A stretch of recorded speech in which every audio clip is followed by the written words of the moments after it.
Hello friends, welcome to Devos Blog. আজি মই আপোনালোকৰ মাজলৈ এটা নতুন ভিডিও লৈ আহিছো। এই ভিডিওটো হৈছে আমি নতুনকে ইউটিউব চেনেল খুলিলে বা তেনে ধৰণৰ ভিডিও ৰেকৰ্ডিং কৰিবৰ হলে আমি কেনেকুৱা ধৰণৰ মাইক ব্যৱহাৰ কৰিব পাৰি। আজিৰ মাৰ্কেটত বিভিন্ন ধৰণৰ মাইক পোৱা যায়, এক্সটাৰ্নেল মাইক। এই এক্সটাৰ্নেল মাইকসমূহ বিভিন্ন আপোনাৰ Amazon হওক, Flipkart হওক বা Snapdeal হওক এনেকুৱা ধৰণৰ বিভিন্ন যিবিলাক আমাৰ অনলাইন ই-মাৰ্কেটিং সিস্টেম আছে, এই সিস্টেমৰ পৰা আপোনালোকে ল'ব পাৰে। গতিকে এই মাইকসমূহৰ ভিতৰত আটাইতকৈ ভাল আৰু ম্যাক্সিমাম মানুহে ইউজ কৰা মাইকৰ ভিতৰত কিছুমান মাইক আছে যিবিলাক মাইকে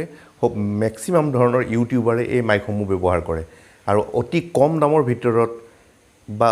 অতি কম প্ৰাইচৰ ভিতৰত আপোনালোকে ব্যৱহাৰ কৰিব পৰা এনে ধৰণৰ মাইক এটাৰ নাম হৈছে BY-M1 মাইক। এইটো আপোনালোকে Amazon অনলাইন শ্বপিঙত BY-M1 মাইকটো বিচাৰি পাব আৰু এইটো 800ৰ পৰা আপুনি 750 টকাৰ ভিতৰত আপুনি ইয়াক পাব, অনলাইন আনিব পাৰে। আৰু ইয়াক আমি আজি আনবক্সিং কৰিম আৰু আনবক্সিং কৰি ইয়াক কেনেদৰে ব্যৱহাৰ কৰিব পাৰি আপোনালোকৰ আগত আজি আনবক্সিং কৰি দেখাম।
BY-M1 মাইকৰ মই আনবক্সিং আপোনালোকক কৰি দেখুৱালোঁ আৰু এতিয়া আপোনালোকক সাউন্ড টেষ্টিং কৰি দেখাম। সাউন্ড টেষ্ট কৰিব। এতিয়া চাব মই মাইকটো লগাই এতিয়া আপোনালোকৰ সন্মুখত কথা পাতি আছোঁ। আপোনালোকে মোৰ শব্দটো শুনি আছে, কিমান ধুনীয়াকৈ স্পষ্টকৈ শব্দটো আহি আছে এই মাইকটো ব্যৱহাৰ কৰাৰ ফলত। এতিয়া মই আপোনালোকক দেখাম এই মাইকটো অতৰাই পেলাই আপোনালোকে গম পাব মই কথা পাতি টেষ্ট কৰি দিছোঁ। আপোনালোকে এতিয়া শব্দটো কেনেকুৱা ধৰণৰ শুনিবই পাইছে নিশ্চয়। শব্দটো ভালদৰে অহা নাই বা শব্দটোৰ ভলিউমটো যথেষ্ট কম হৈছে। এই মাইকটো মই আপোনাৰ কেমেৰাৰ পৰা ডিটাচ কৰি দিছোঁ। ডিটাচ কৰাৰ লগে লগে আপোনালোকৰ শব্দটো যথেষ্ট কমকৈ শুনিব পাইছে। আপোনালোকে নিজে উপলব্ধি কৰিব পাৰিছে কেনেকুৱা হৈছে এতিয়া মই পুনৰবাৰ আকৌ মাইকটো লগাই দিছোঁ আপোনালোকে শুনিব পাইছে চাগে এতিয়া আকৌ আগৰ ফৰ্মেটত আহিছোঁ মই মাইকটো পুনৰ লগাই দিছোঁ BY-M1 মাইকটো মোৰ ফোনৰ যিটো আপোনাৰ এক্সটাৰ্নেল মাইকৰ যিটো জেগা আছে সেই পিনত আমি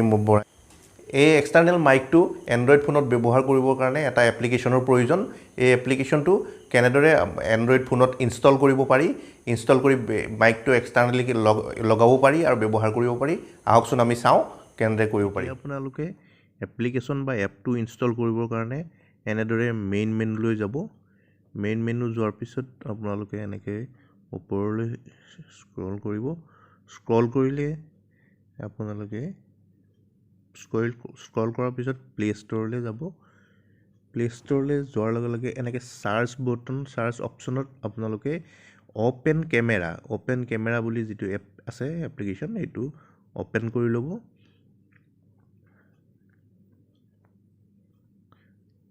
মোৰ অলৰেডি অ'পেন কেমেৰা এপ্লিকেশ্যনটো এইটো ফোনত ইনষ্টল থকাৰ কাৰণে ইয়াক মই জাষ্ট অ'পেন কৰিছোঁ আপোনালোকে ইনষ্টল কৰি ল'ব এপটো ৰাইট হেণ্ড চাইডে টপ কৰ্নাৰত দেখিব ছেটিঙৰ চিম্বলটো আছে এই ছেটিঙৰ চিম্বলটোত ক্লিক কৰিব ছেটিং অপশ্যনত ক্লিক কৰি দিব আপোনালোকে একেবাৰে ওপৰত দেখিব কেমেৰা কণ্ট্ৰল ফেচ ডিটেকশ্যন বুলি আছে এইটো আপোনালোকে এনেবল কৰি দিব যদি ডিজেবল হৈ থাকে তাৰপিছত এনেকৈ তললৈ স্ক্ৰল কৰিলে দেখিব ভিডিঅ' ছেটিং আছে ভিডিঅ' ছেটিঙত ক্লিক কৰি দিব কৰি ওপৰলৈ স্ক্ৰল কৰি দিব এনেকৈ তাত অডিঅ' যিটো ৰেকৰ্ড অডিঅ' অপশ্যন আছে এই ৰেকৰ্ড অডিঅ' অপশ্যনটো আপোনালোকে এনেবল কৰি থ'ব এইটো ডিজেবল কৰি দিব সদায় এনেবল কৰি থোৱাটো ভাল তাৰপিছত আপোনাৰ তললৈ যেতিয়া স্ক্ৰল কৰিব দেখিব অডিঅ' চ'ৰ্চ এই অডিঅ' চ'ৰ্চটো এক্সটাৰ্নেল মাইক যিটো আছে অপশ্যন সেইটোত আপোনালোকে ক্লিক কৰিব camcorder default audio' sources optimise for voice call এইবিলাক নালাগে অকল এক্সটাৰ্নেল মাইকটো আপোনালোকে ক্লিক কৰিব ইয়াৰ পিছত আপোনালোকে বেক কৰি দিব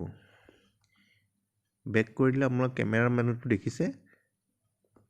মাইকটো মই ব্যক্তিগতভাৱে মই ব্যৱহাৰ কৰি খুব ধৰণৰ ভাল পাইছোঁ আৰু আপোনালোকেও এইটো ব্যৱহাৰ কৰিব পাৰে সেইকাৰণে মই ৰাইজৰ মাজলৈ দাঙি ধৰিছোঁ এই মাইকটোৰ যথেষ্ট শব্দ ভাল ইয়াক ডিজিটেল কেমেৰাটো ব্যৱহাৰ কৰিব পাৰি আৰু আপোনাৰ মোবাইল এণ্ড্ৰইড ফোনতো ব্যৱহাৰ কৰিব পাৰি গতিকে আপোনালোকে এই ভিডিঅ'টো চাই কেনে পালে মোক জনাব যদি এই ভিডিঅ'টো চাই ভাল পায় তেতিয়াহ'লে লাইক কৰিবলৈ নাপাহৰিব কমেণ্ট কৰি ছাবস্ক্ৰাইব কৰি মোৰ বেল আইকনটো দবাই দিব চ' থেংক ইউ ফৰ ৱাচিং মাই ভিডিঅ'